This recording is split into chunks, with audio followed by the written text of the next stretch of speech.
You heard the riffs, you felt the thunder. But what if I told you there is a side of Led Zeppelin you've never seen? A world of occult symbols, secret deals, and backstage mysteries. From hidden meanings in their music to dark rumors they never denied. This is 5 Led Zeppelin myths that turned out to be true. Or not. Myth 1. Jimmy Page and the occult. Behind the iconic riffs and thunderous stage presence of Jimmy Page lies a fascination with something far more mysterious. The occult. Unlike many rock stars who flirted with mysticism, Page was a serious student of it. In interviews, he openly admired the British occultist Aleister Crowley.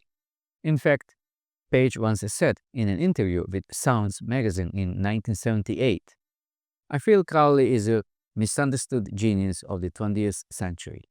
But he didn't stop at admiration. In 1970, Page actually purchased Crowley's former residence, Boleskine House, located on the shores of Loch Ness in Scotland. Crowley had performed rituals there as part of his magical work with the Hermetic Order of the Golden Dawn, an esoteric society involved in ceremonial magic. According to Page, he was drawn to the house's atmosphere and believed in the energies tied to its past. In a rare 1975 interview with Rolling Stone, Page explained, "I do not worship the devil, but magic does intrigue me. I have my own views which I've discussed with very few people, but it would be imprudent to elaborate." Page's interest went beyond books. He owned an occult bookshop and publishing house in London called the Equinox Booksellers and Publishers, which specialized in rare esoteric works, particularly by Crowley himself. And yes, the mysterious Zoso symbol he used on Led Zeppelin 4, it is believed by many to be derived from an occult grimoire published in 1557, the Le Dragon Rouge, though Page has never confirmed this. What is confirmed is that Jimmy Page's embrace of the occult wasn't a gimmick. It was a serious personal exploration into deeper realms of power, symbolism, and creativity. Myth 2. Backmasking controversy. Led Zeppelin's Stairway to Heaven is often hailed as the greatest rock song of all time. But in the early 1980s, it became the center of one of rock's strangest moral panics. The controversy that when played backwards, the song contains secret satanic messages. It started with a Christian group in California called the Peters Brothers, who claimed that the song's iconic middle section, especially the line, "If there's a bustle in your hedgerow, don't be alarmed now," reversed into sinister verses I do not want to repeat here, though you can see them on the screen now. The accusation was a part of a larger movement against so-called backmasking, the idea that rock bands were using hidden, reversed audio to subconsciously influence listeners. In 1982, the issue made it to the floor of the California State Assembly. Lawmakers held hearings on subliminal messages in music, citing Stairway to Heaven as Exhibit A. Led Zeppelin denied it all. Robert Plant later said in an interview to Rolling Stone in 1983, "To me, it is very sad, because Stairway to Heaven was written with every best intention. As far as reversing tapes and putting messages on the end, that's not my idea of making music." Audio experts, including forensic analysts, have long dismissed the claims. While playing songs backwards can create coincidental syllables, there is no credible evidence Zeppelin embedded any reversed messages intentionally. In fact, Jimmy Page once quipped, "If I were going to do that, I'd make sure it said something useful." Despite the debunking, the myth refuses to die. Thousands of fans have uploaded reversed clips to YouTube, swearing they can still hear the message. Whether it's a psychological suggestion or coincidence, it remains one of the most persistent legends in rock history. Myth 3. The Mud Shark Incident.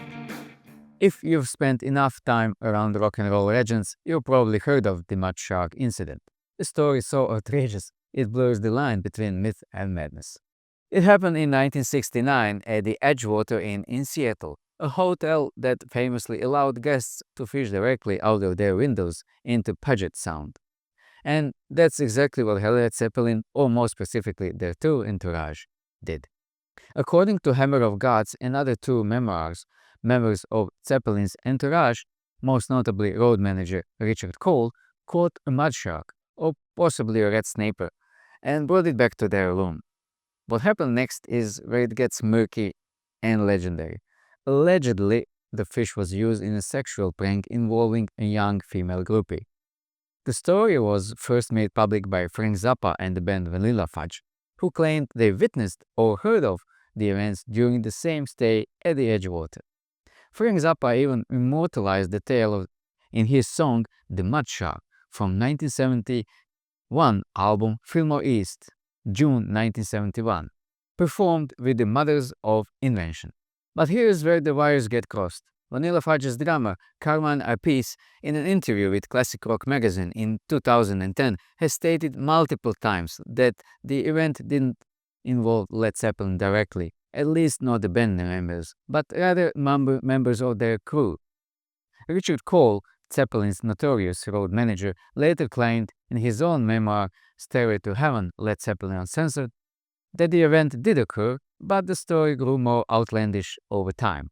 He even admitted to embellishing stories to entertain reporters. So, did it really happen? Probably in some form.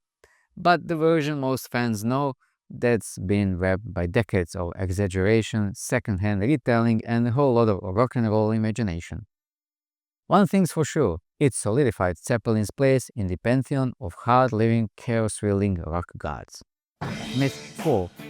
Let's go myth-busting.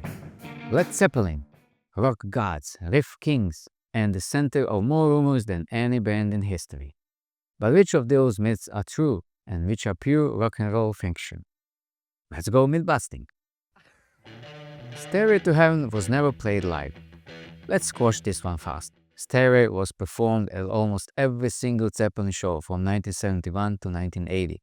It debuted live before the album was even released, and by the mid-70s it was the dramatic climax of their setlist. Robert Plant may have grown to hate it, calling it that bloody wedding song, but make no mistake, Stairway was the heart of their shows. Led Zeppelin stole their music. Here's the deal, Zeppelin drew a lot from blues and folk. Sometimes they gave credit, sometimes not so much. They were sued over a whole lot of love. Willie Dixon. Way down inside. Way down inside, woman, you need love. Dazed and Confused, Jake Holmes.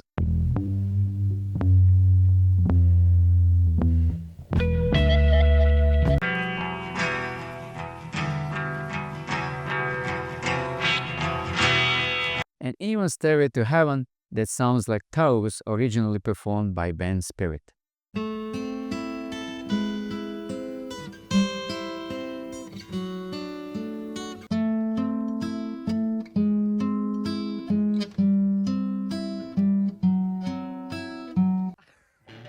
Jimmy Page had a teenage girlfriend hidden from the public. In the early 70s, Page began a relationship with 14-year-old groupie Lori Maddox, kept out of public view and chaperoned by crew. This fact has resurfaced in recent years and it hasn't aged well. Jimmy Page debuted on TV as a teenage heartthrob. Before becoming rock guitar icon on stage, young Jimmy Page played guitar in a skiffle group and appeared on BBC's All Your Own in 1957 at age 13. What are your two names? Yours is James Page and... David Houston. And you're just learning to play the guitar? Yes, Can you teacher. from a teacher? Do you play anything except skiffle? Yes, Spanish and dance. Do you as well? His dream back then? Becoming a biological researcher. Can you move on? What are you going to do when you leave school? Take up skiffle? No, I want to do, biological research. Life had other plans. Well, mama don't allow no skiffle down here. Oh, no, she don't. Robert Plant's son died under mysterious circumstances. Plant's 5-year-old son Carrack tragically died during the 1977 US tour. Some fans claimed it was due to poisoning or an occult curse. The truth, Carrack passed from a sudden stomach virus, a completely natural cause. It devastated the band and Plant nearly left music altogether. Zeppelin's final rehearsal included Jason Bonham. Just before John Bonham's death in 1980, Zeppelin held a rehearsal at Jimmy Page's studio, and Bonham's young son, Jason, sat in for a brief moment. Decades later, Jason would take his father's place during the 2007 reunion in the O2 Arena. Talk about coming full circle. Myth 5. The band flew in a jet with a fireplace, organ, and a bedroom. The Starship, a customized Boeing 720 with a mirror bar, master bedroom, fireplace, and an electric organ. Because when you're Led Zeppelin, why fly commercial? The Starship is a rock and roll excess in jet form. It was more than just a way to travel. It became a symbol of Led Zeppelin's absolute dominance in the 1970s. And honestly, the stories about it are just as legendary as music. Cost around $250,000 to refurbish. Big money in 70s. Led Zeppelin rented it for 1973 and 1975 US tours, when they were literally the biggest band in the world. Other big acts also used it, like Rolling Stones, Elton John, Deep Purple, Alice Cooper, and Bob Dylan. This wasn't just leather seats and free peanuts. It had a master bedroom with a king-size bed, a fireplace, yes, on a plane, fake, but still, velvet and fur-lined lounges, a fully stocked bar with mirrored ceiling and color-shifting lighting, an electric organ and music system on board. TV, VCR, super rare at the time, and a space-age vibe. Shower, though it wasn't very practical at high altitudes. Basically, it was a flying rock star hotel suite. Crew sometimes had to cover the windows because passengers didn't want to land, but they were too high in more than one way. Led Zeppelin weren't just a band, they were a phenomenon, wrapped in shadows, myth, and fire.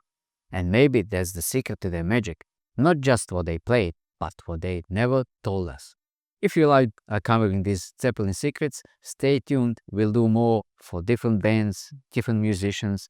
Share, subscribe, follow. Thank you.